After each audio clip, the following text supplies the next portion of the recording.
Back to news. BRS MLA పాడి కౌశిక్ రెడ్డి కాంగ్రెస్ పార్టీపై తీవ్ర స్థాయిలో మండిపడ్డారు. ఎన్నికల్లో ప్రజలకిచ్చిన హామీలను నెరవేర్చడంలో సీఎం రేవంత్ రెడ్డి పూర్తిగా విఫలమయ్యారంటూ ఆరోపించారు. అదేవిధంగా ఫిరాయింపులను ప్రోత్సహిస్తున్నారంటూ మండిపడ్డారు. ఇక పార్టీ మారిన ఎమ్మెల్యేలపై అనర్హత వేటు పడుతుందని పేర్కొన్నారు. కళ్యాణ లక్ష్మి చెక్కుల పంపిణీ విషయంలో హైకోర్టు ప్రభుత్వానికి మొట్టికాయలు వేసిందన్నారు.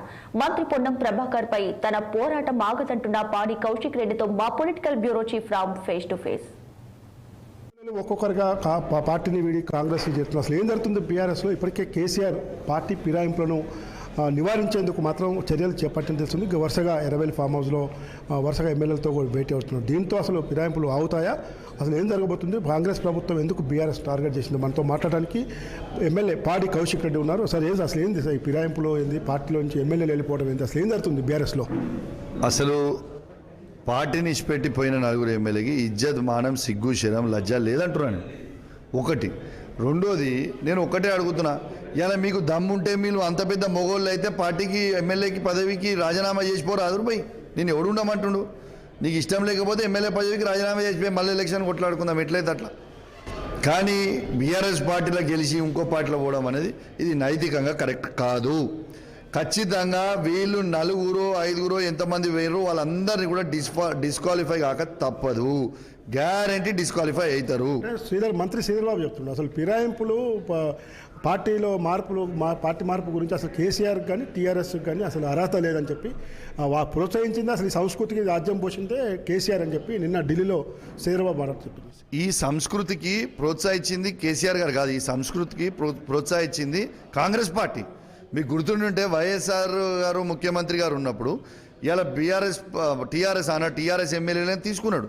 కానీ కేసీఆర్ గారు ఏనాడు కూడా విలీనం చేసుకుంటూ వాళ్ళ పార్టీలను తప్పితే ఇట్లా ఇండివిజువల్గా పోయి ఏనాడు కూడా ఒక్కసారి కూడా ఒక్కరోజు కూడా ఒక్కరికి కండువ అట్లా కప్పలేదు. వాళ్ళ ఎమ్మెల్యేలు వచ్చి విలీనమయ్యారు పార్టీలో తప్పితే ఇట్లా ఒక్కొక్కరిని తీసుకుపోయి కండువలు ఏనాడు కేసీఆర్ కప్పలేదు. ఈ 10 సంవత్సరాల్లో మీరు చూపించండి నాకు. అంటే ఇప్పుడు ఇది కూడా విలీనం జరుగుతుందని చెప్పి కాంగ్రెస్ వాళ్ళు చెప్తారు. బీఆర్ఎస్ పార్టీ శాసనపక్షం కూడా కాంగ్రెస్ పార్టీలో అసెంబ్లీ సమావేశాల్లో మొత్తం పూర్తి విలీనం అవుతుంది, మిగిలేదు ముగ్గురే కేసీఆర్, కేటీఆర్, హరీష్ రావు అని చెప్తున్నారు. అంటే నేను కూడా ఎమ్మెల్యేనే కదా, నేను వదలేను కదా, మరి వాళ్ళు ముగ్గురు ఎట్లుంటారా? గమ్మత్ మాట్లాడుతారు, ఇవన్నీ కలలుగా అంటారు. సరే, ఇప్పుడు ఈ అసెంబ్లీ ఎలక్షన్ల వరకు నీకు చెప్పిన కాంగ్రెస్ వాళ్ళు అంటున్నారు. ఇప్పుడు ఈ అసెంబ్లీ సమావేశాలు స్టార్ట్ అయ్యే వరకు అందరు పోతారు అంటుండు కదా.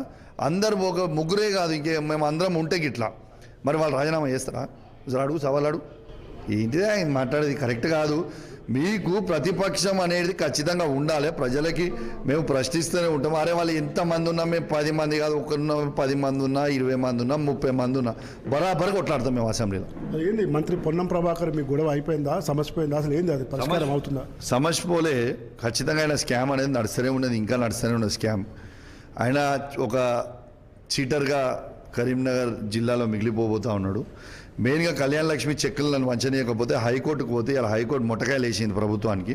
ఖచ్చితంగా జియోగా ఫాలో చేయాలి. ఖచ్చితంగా MLA is the final for distributing Kalyana Lakshmi checks అని క్లియర్గా హైకోర్టు ఆర్డర్ ఇచ్చింది. ఖచ్చితంగా ఈ హైకోర్టు ఆర్డర్ని రేపు వాళ్ళు ఫాలో కావాల్సిందే. Thank you.